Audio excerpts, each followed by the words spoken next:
900 years ago, in 1082 AD, Kaifeng used to be the capital of the Song dynasty, Bianliang.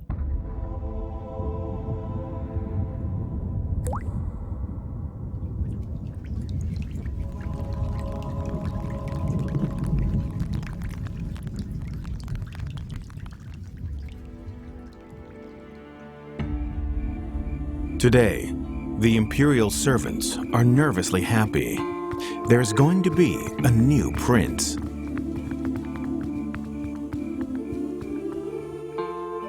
The sacred emperor is alone in his study, looking at his books and paintings. He pauses in front of a portrait of the southern Tang Emperor Li Yu. The emperor returns to the palace just in time to hear the cries of a newborn prince. Thus, rumor has it that this prince is the reincarnation of Li Yu, that he will grow up to be an artistic soul as Li Yu used to be. This prince would eventually become the Emperor Huizong of Song.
Emperor Huizong's reputation of being the reincarnation of Li Yu was probably conferred much later, but judging by the artwork he left behind, Emperor Huizong was undeniably talented. He was especially known for creating the slender gold style of calligraphy, which befits his self-conferred title of being the best man in the world. He even made calligraphy and painting two of the requirements in the official examinations. But the pinnacle of Song Huizong's artistic career is the 5 great kilns of the Song dynasty. In the town of Shenhou in Henan, the old folks are still mesmerized by Yu opera.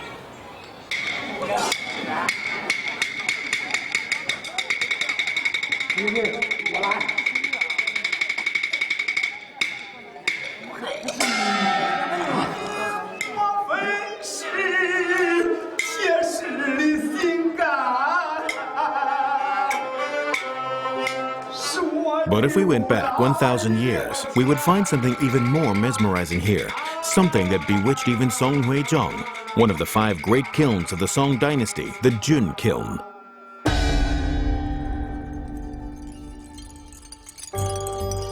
There is a saying that goes, 1,000 riches is nothing in the face of one Jun porcelain ware. What is this Jun ware that people refer to?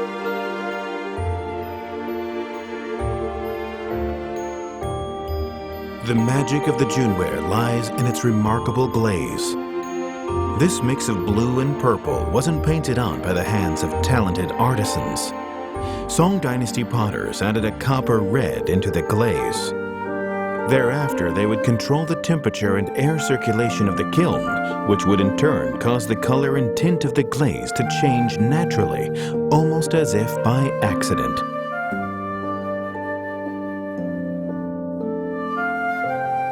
Because the results of this method were so unpredictable, this technique was eventually lost.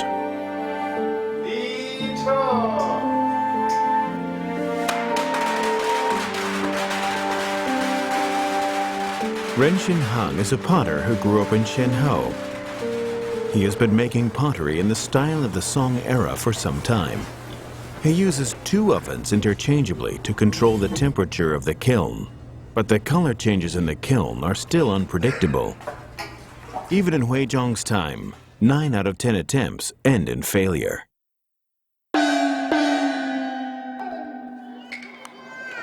The Flower Opera House in Shenhou used to be the temple for the kiln god. Now, people would gather there to reminisce about the ancestors' achievements over tea. Apparently, because of the Junware's colors, it was always used as a gardening pot in the palace. This gave the colorful ceramic ware an added scent of beauty.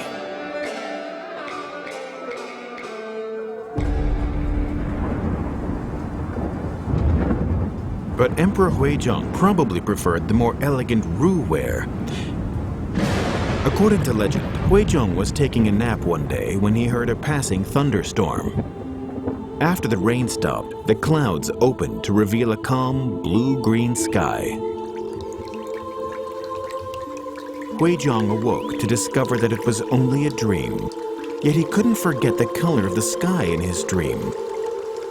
And so he passed an edict for a kiln to produce a ceramic as green as the sky he saw in his dream. Although the veracity of the story is still disputed, Huizhong definitely had a refined artistic taste. He was an emperor that lived in luxury and wealth. His simple and naive obsession with the color sky green is both fascinating and perplexing at the same time. There are 5 great kilns of the Northern Song dynasty: the Ru kiln, the Jun kiln, the Guan kiln, the Ge kiln, and the Ding kiln. Only the Ding kiln produced white porcelain. The other 4 kilns only manufactured celadon. Sky green became the color of choice for ceramics during the Huizhong era. Its popularity was long-lasting.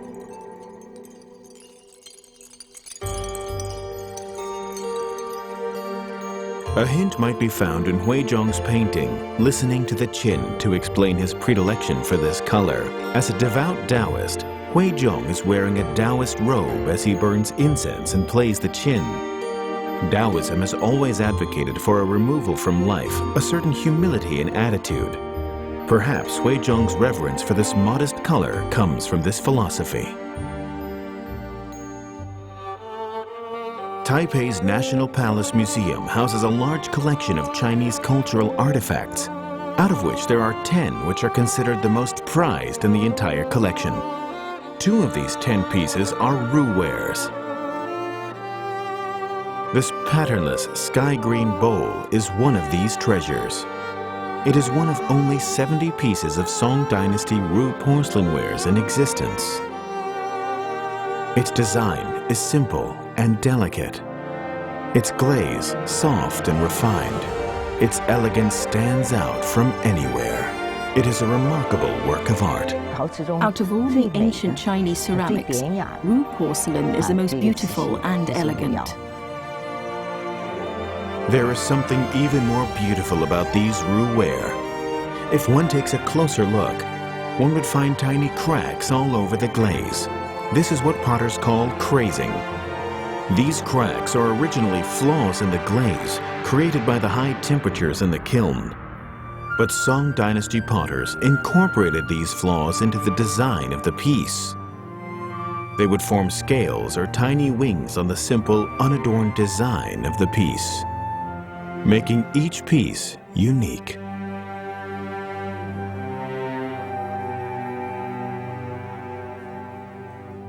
Ru ware did not last long, however. 1,000 years later, Meng Yusong decided to bring these wares back. But her journey was not easy at all. Although modern pottery techniques can recreate the lotus-shaped bowl and the sunflower design with great perfection, it is still extremely difficult to replicate the pure sky green color of ancient wares. Meng Yusong almost lost all she had to recreate this color. Every clay mold that is sent into the kiln for firing comes with the hope that this one will be the one to succeed.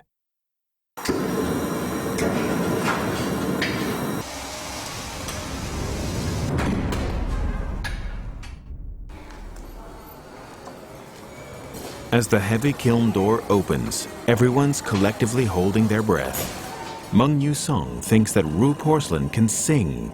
She is waiting for its voice to sing again.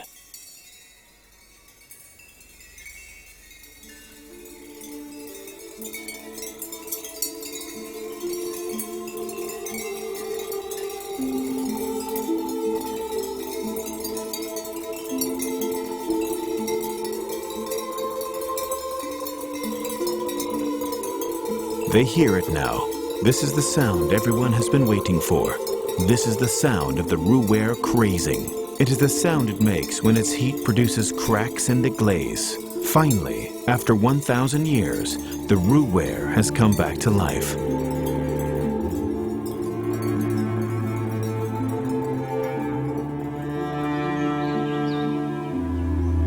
Flowers bloom and wilt. Clouds come and go. As the times change, these artifacts are all that remain of a time gone by. Seeing them makes us smell the scents of ancient Bianliang. It makes us hear the poetry and song coming through the shadows of the ancient world. It brings us a moment of eternity.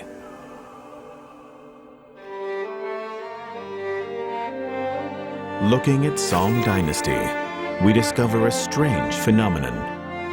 Many great warriors in the era were prosecuted. Poets and artists, however, were always treated relatively well. This preferential treatment to artists makes the whole era seem like a decadent time, a time when art was valued more than military might.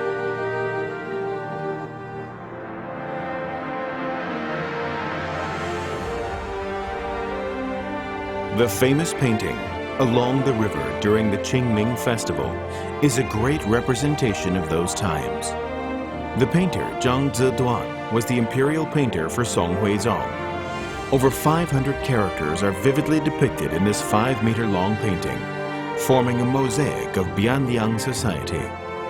Recent research has shown that China's population had already grown to 100 million people at the time. And so the basis of the Song Dynasty's thought and culture was its economic power. Perhaps one of the most interesting aspects of this painting is that there's not a single soldier depicted.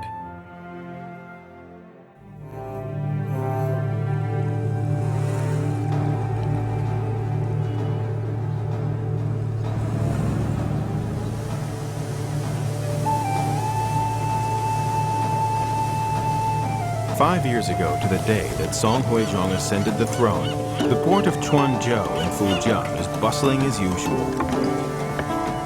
A big commercial ship is being loaded with goods. The owner of this ship is Li Chong. On a trip to Japan 3 years before, there was more demand for his goods than there was stock. This time, he's making sure that he has enough stock. In the inventory, he lists 4,000 porcelain bowls and 2,000 porcelain plates aboard his ship.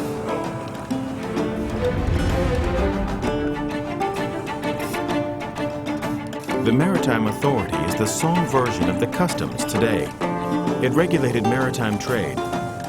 This organization started in the Tang Dynasty. By the Song Dynasty, the Silk Road had become blocked. Maritime trade had begun to replace trade on land. Because of this, the Maritime Authority established presences in all the major port cities, including Guangzhou, Mingzhou, Hangzhou, and Quanzhou.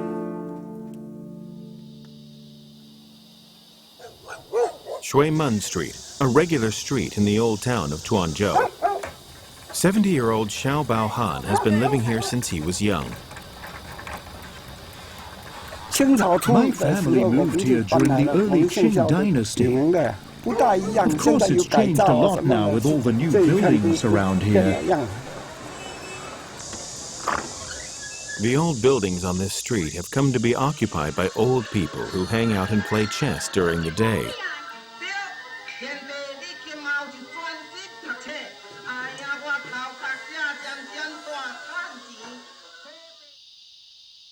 This painting is a depiction of the Maritime Authority in Quanzhou.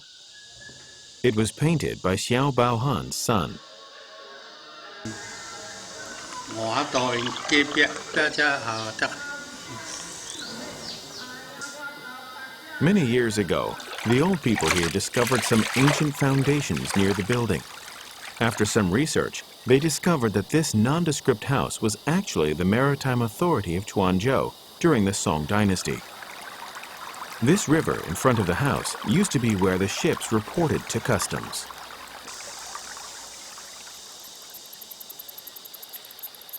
When I was young, all the kids would fish and swim there. This must have been such a busy place 900 years ago, full of bustling energy.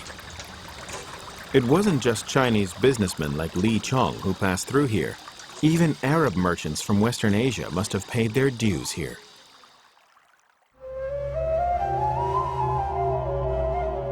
You should strive for knowledge, even as far as China. These words, found on the wall of the Quanzhou Maritime History Museum, were apparently spoken by the Prophet Muhammad. This was what Arabs thought of China 1,000 years ago, far away and mysterious. This is the Ashab Mosque on Quanzhou's Tumen Street.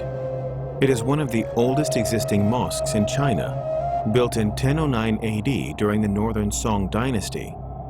The mosque was built by an Arab Muslim.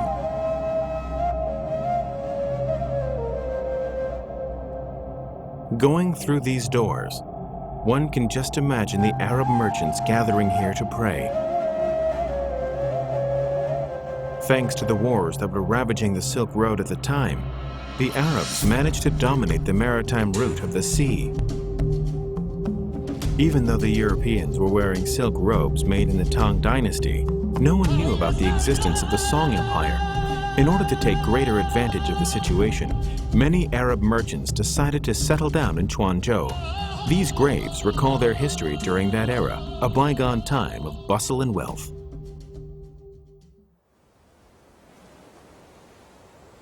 Not far from Quanzhou is the village of Shunpu. It is a regular morning. Women with flowers in their hair take the boat out to harvest clams.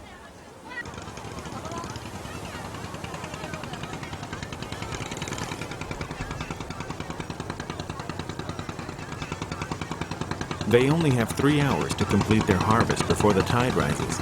The sea is too unpredictable for the men to go out fishing, and so the women venture out in low tide to harvest clams in order to bring in more money for their households.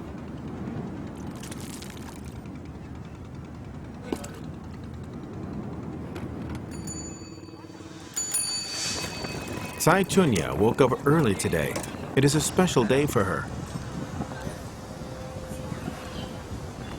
The fisherwomen dress differently from the rest here. More incredibly, the villagers here claim to be either descendants of Arab merchants or the descendants of the great Song merchant Hu Shougang, who had a fleet of 80 merchant ships.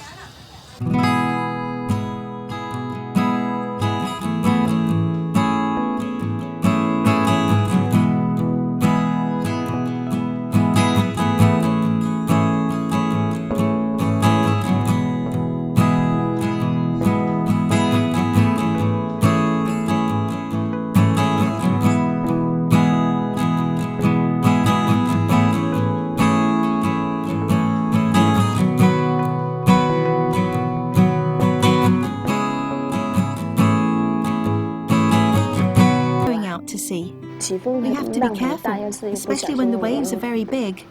Something could happen anytime. I'm praying for everyone to be safe. My family, my boyfriend, my grandparents, everybody. I pray for them to be well.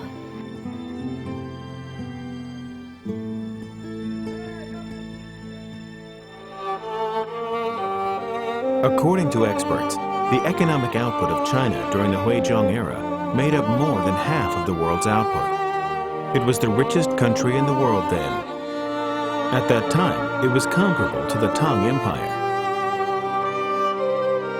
A solid agricultural base coupled with a healthy trade and manufacturing sector meant that the country's reserves never went empty. In terms of culture, it was also one of the top cultures in the world. The 5 great kilns of the time were an emblem of that status. Their different styles complemented each other, forming a patchwork of the philosophies of the time. This patchwork enabled Chinese culture to touch the hearts of the world.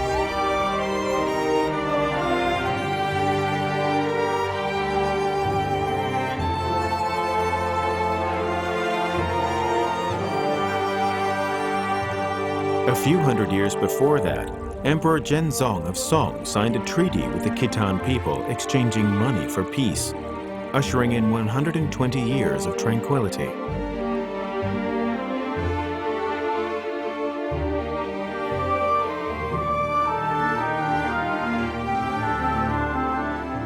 The wealthy Song dynasty thus relaxed its military presence at its borders.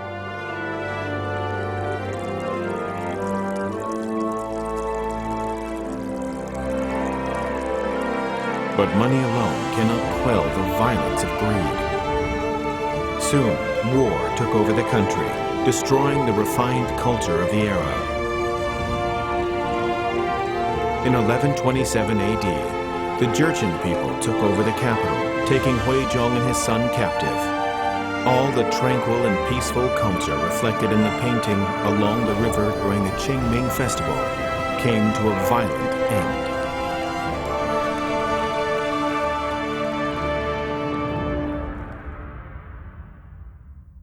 For all his culture and poetry, Emperor Huizong was merely a brittle porcelain vase. He was finally exiled to the north, his reputation destroyed. 3 years later, and 3,000 miles away from his homeland, Huizong died during the Jin dynasty in today's Yilan County.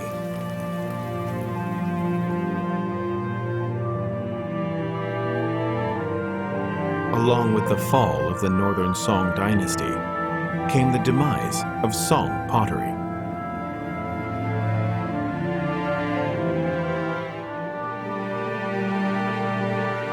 Four of the 5 great kilns, the Ru kiln, the Jun kiln, the Guan kiln, and the Ding kiln, were all located in the north. Among them, the Ru ware only flourished for 20 years, its aloof elegance worn down to dust.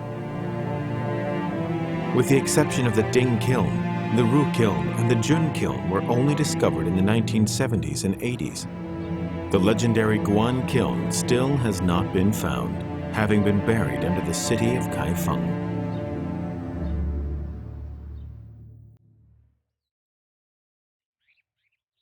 After the demise of the northern Song dynasty, the southern Song dynasty established its new capital at today's Hangzhou. It continued to flourish, all thanks to the bountiful natural resources in Jiangnan and centralizing the government in the south. Emperor Gaozhong, the son of Huizhong, fled to the south of the Yangtze River to establish his kingdom. His spirits recovered by the West Lake, and he started focusing his energy on calligraphy, becoming an intellectual king, just like his father was. Were the southern Song emperors as in love with porcelain as the northern Song emperors were? The history books say nothing about this. They do say one thing, though. After the demise of the northern Song Guan kiln, the southern Song emperors decided to build a kiln to produce wares of the Huizhong style.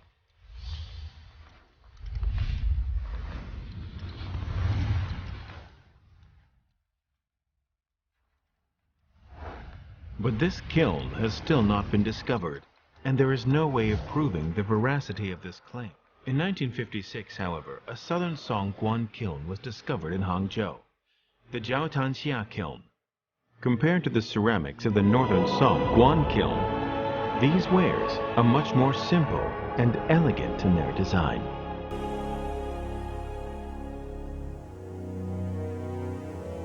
Longchuan in Zhejiang, the home of the famous Longchuan sword. This is also the home of the Longchuan celadon. Turning its back against the heavy colors of the Yue kiln and the Yaozhou kiln, it adopted instead a lighter jade-like green, pushing the art of celadon making to its peak. This is the time when ceramics was undergoing a kind of revolution in the country. It wasn't just the Ru, Guan, Ge, and Ding kilns that were coming up with new innovations. The Cizhou, Yaozhou, Longchuan, and even the white porcelain kilns were copying each other and pushing the art to greater heights. Perhaps the reason for this porcelain renaissance during the Southern Song dynasty is desperation. During the Northern Song dynasty, the north of China had already been occupied by the Khitans, the Tanguts, and the Jurchens. By the Southern Song dynasty, the traditional Silk Road had already been cut off. Most European and Asian countries at the time only knew about the Khitans and not the Songs. Even today, the word for China in Russia sounds incredibly similar to the word Khitan. Because of that, the tiny Southern Song dynasty had to turn to sea for trade. It is then that maritime trade routes developed during the Tang dynasty really entered their golden era. The maritime trade authorities became so much more important than during the Northern Song dynasty.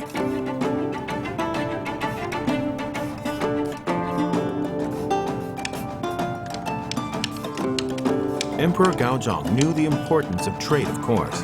He once wrote that if the maritime authorities were managed well, they could easily rake in millions in terms of profit, whereas porcelain was merely the plaything of the upper classes during the Northern Song dynasty. Its commercial value was justly recognized during the Southern Song dynasty. At that time, the maritime trade authorities in Quanzhou, Guangzhou, and Mingzhou were collecting 2.5 million strings of copper coins per year, making up a quarter of the country's total income. Porcelain wares in Quanzhou were worth their weight in gold. The Southern Song dynasty encouraged trade. It controlled Zhejiang, Fujian, Guangdong, and the area south of the Yangtze River. It was already limited in its capacity for economic and political development due to its size. So it really encouraged trade. Even though it was still primarily an agricultural economy, it recognized the importance of trade. According to records, the province of Guangdong alone was producing 130 million porcelain wares a year. In his Zhu Fanji, the head of Fujian's Maritime Trade Authority, Zhao Ru, claims that the Southern Song dynasty had trade ties with 15 countries and territories. But records show that this number is a conservative estimate. The Japanese scholar Mikami Tsugyo wrote that since the 9th century, Chinese ceramics could be found in all cities of Mesopotamia.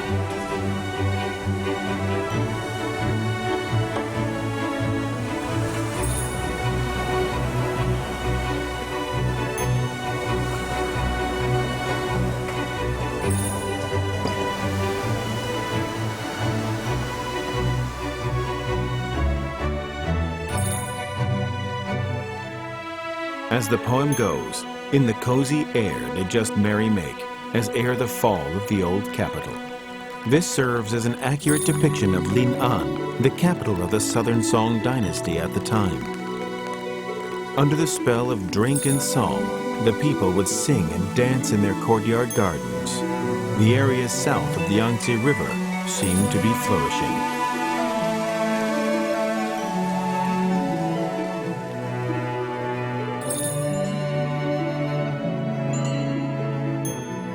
At this time of decadence and decay, a monk from Japan headed west to China on a pilgrimage.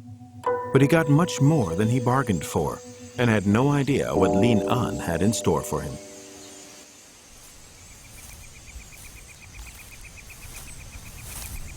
Tiantai Mountain in Zhejiang, Master Sheng Hui enjoys the quietness here.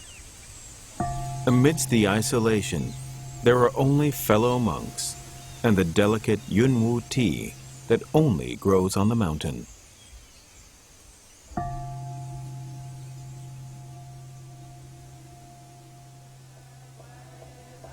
The Wanyan Temple, a Buddhist seminary built during the Tang Dynasty, is located on the mountain.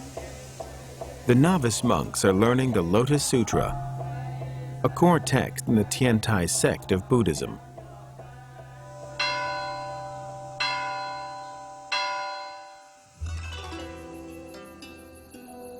"800 years ago, during the Southern Song Dynasty, some of the monks studying here did not speak Chinese fluently. They were monks from Japan who landed in Mingzhou and found their way to the famous Tiantai mountain. One of them was the monk A Sai. Zen was popular during the Song era. Because of its cleansing properties, tea was a natural fit for the Buddhist lifestyle at the time.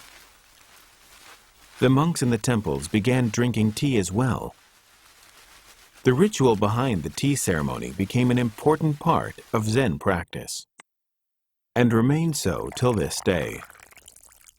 Zen began in China with Baizhang Huaihai, who established the pure rules of Baizhang. Most Zen temples started practicing Buddhism according to these rules, and drinking tea was a big part of it. Master Sheng Hui has finished all the courses in the seminary. He is trying to follow the ancient rule of attempting enlightenment with every gesture.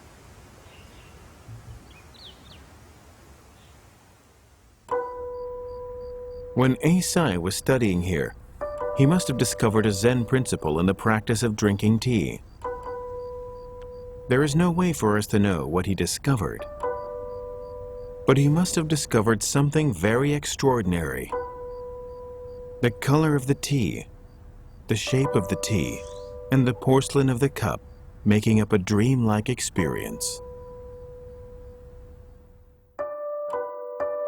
Unlike the elegant tea bowls of before, this tea bowl is black and heavy with heavy hare's fur patterns drawn upon it. When tea is poured into it, with the heat of the water and steam, it is as if the time falls into another boundless dimension. It is as if a multitude of light is finding its way through the mysterious night.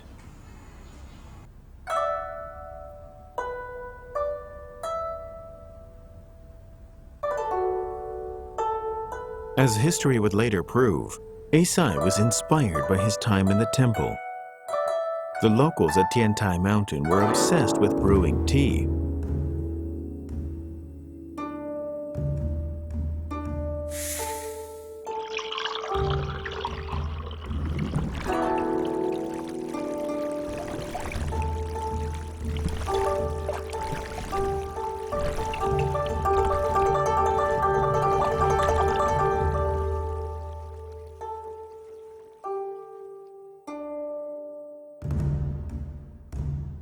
But what happened to the sky green and white porcelain tea bowls that the emperors so loved before?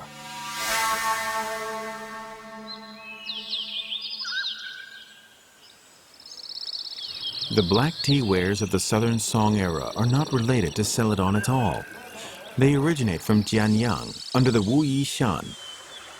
Surprisingly, few people know of these wares' existence today.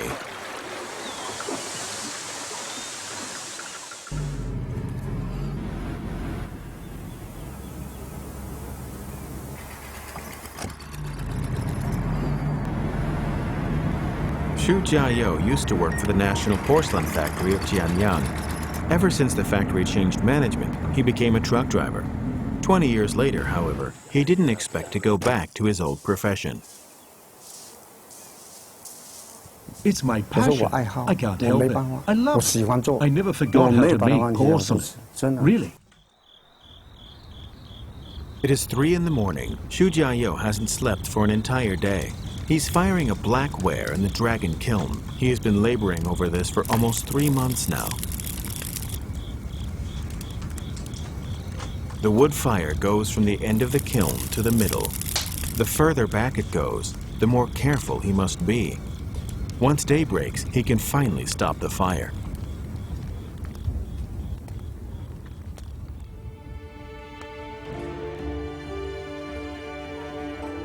Xu Jiayou is making the Jian blackware of the Song era.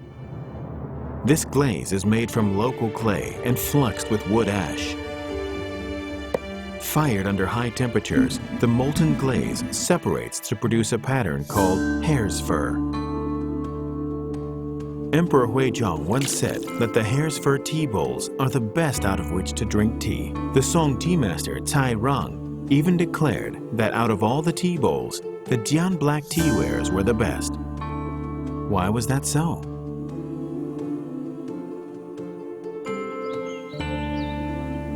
According to historical records, people in the Song dynasty drank tea that was half fermented.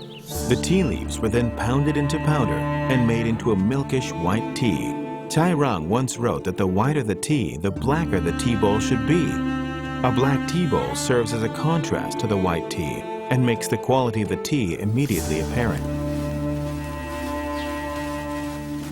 But since the Ming Dynasty, the way people drink tea has changed. Tea brewing is a lot less complicated now, and so the hare's fur tea bowl has fallen out of fashion.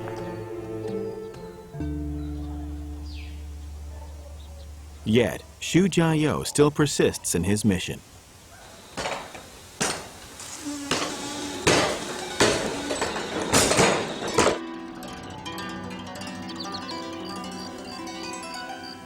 After returning to Japan, Eisai brought back with him two treasures: tea seeds and Jian blackware. He was the person who brought tea to Japan, later writing Japan's first book about tea, The Tea Drinking Cure. For this, he is known in Japan as the father of tea. Because of him, the Jian black teaware and the Song-era way of making tea have been preserved.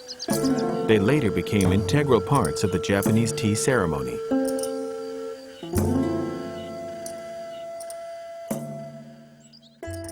Tea bowls, flower arrangement, flower vases, incense and incense bowls are all important elements of tea drinking.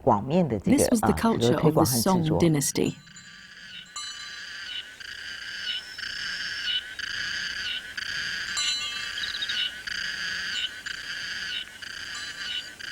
Nagai Hideri is a Japanese potter. Ever since his father died, he only drinks tea in the black teawares he makes himself as a sign of respect for his father. My father started doing research on the Tenmoku tea bowls. Ever since he died, I'm continuing his research.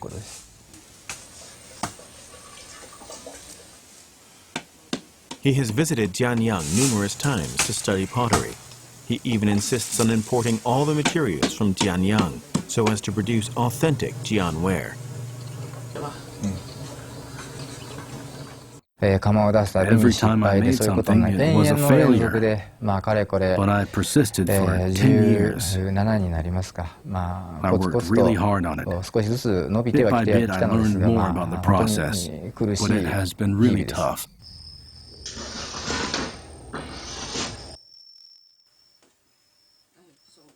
Nagai tries to incorporate the atmosphere of his father's old photographs into the clay. He makes these bowls every day. Finally, he manages to produce these quintessentially Japanese Tenmoku tea bowls.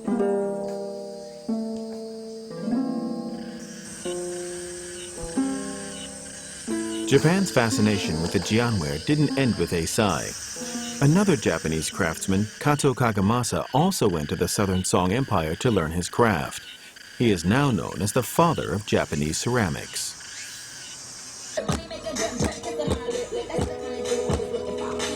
In Sito, the Japanese hold a ceramics festival every year to commemorate Kato Kagemasa. The festival is very popular, and people gather together to admire the ceramics created by the country's best potters.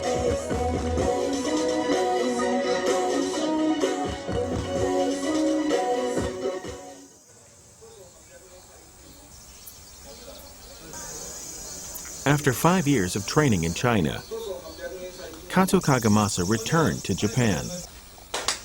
he set up a kiln in Sito to produce blackwares after discovering good clay here. It is here that he built his reputation. Strangely enough, the Sito style of ceramics consists only of earthenware and not porcelain.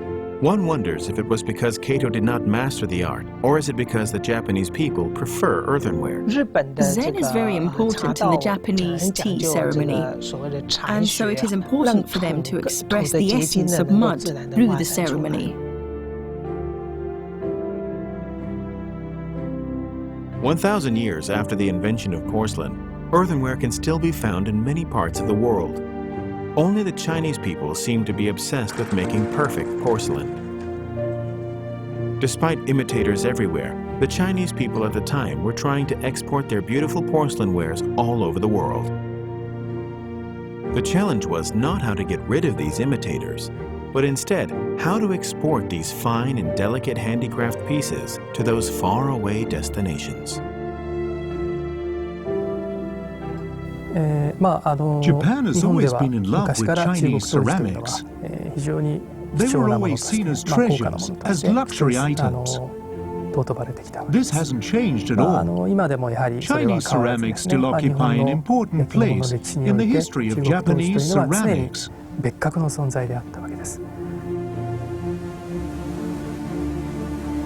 During the wealthy Song dynasty, technology was also progressing rapidly.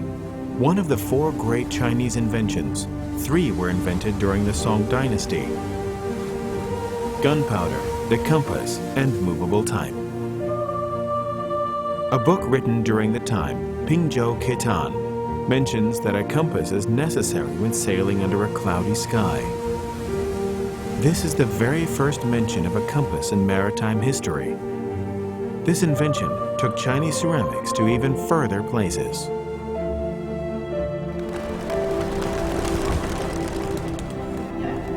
The Kaoyuan Temple in Quanzhou is famous for its antiques.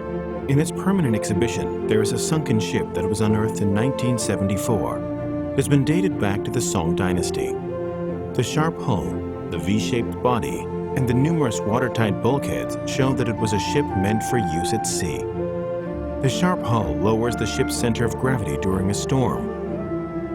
It allows more room for goods and reduces resistance when sailing in the water.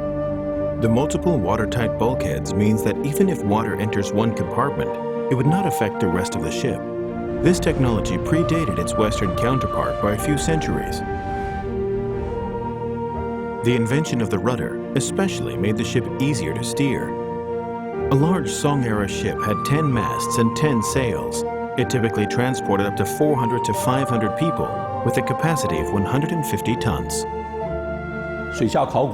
There's been a lot of research done with shipwrecks. The ships used at the time weren't at all like the ships we use today.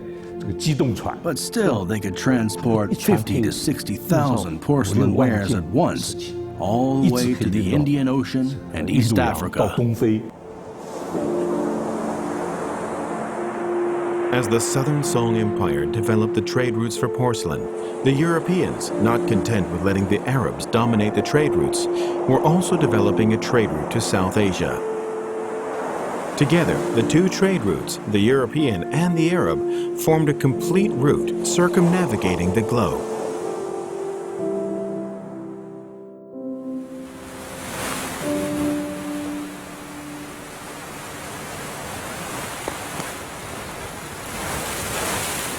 A Southern Song ship laden with porcelain ware is about to leave on a journey for Southeast Asia in search of riches and chasing dreams.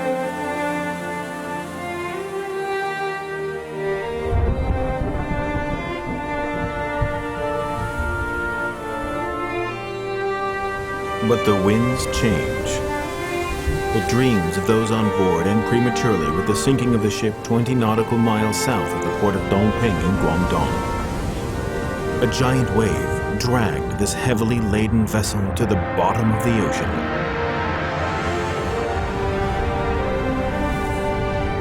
When it finally resurfaces, 800 years have passed and the world has moved on. This ship is the now infamous Nanhai 1. Nobody knows how many more of these ships still lie buried under the ocean. But one thing is for sure, these were the ships that spread porcelain all over the world.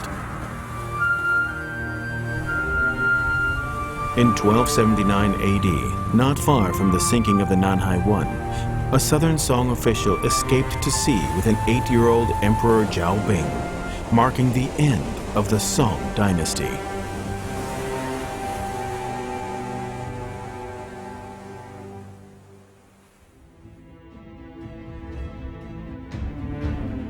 Even though their riches spanned the entire world, the two Song dynasties couldn't prevent their own demise. The surprising thing is that the Song dynasty lasted more than 300 years in total, even longer than the powerful Tang dynasty. During these 3 centuries, it endured incursions from the Khitans, Jurchens, and the Tanguts. Even the Mongolian conqueror Mengke Khan died in a southern Song city. The Song dynasty truly only came to an end with the establishment of the Yuan dynasty. No one knows how much the land has gone through, except the land itself.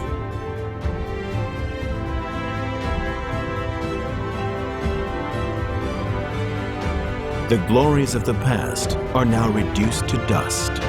The only mark left of the Song civilization lies in the green of the Celadon and the legends that are retold of it.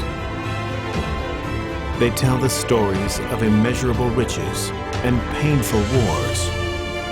Stories rife with tales of bravery and romantic liaisons beside a flowing river. Porcelain is the living memory of these stories.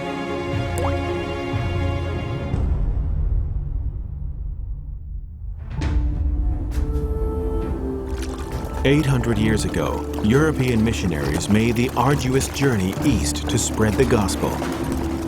Riders on horseback carried the dreams of an empire. The shattered fragments of porcelain pieced together the story of an empire's downfall. This is the 4th episode of Porcelain Story, A Foreign Color.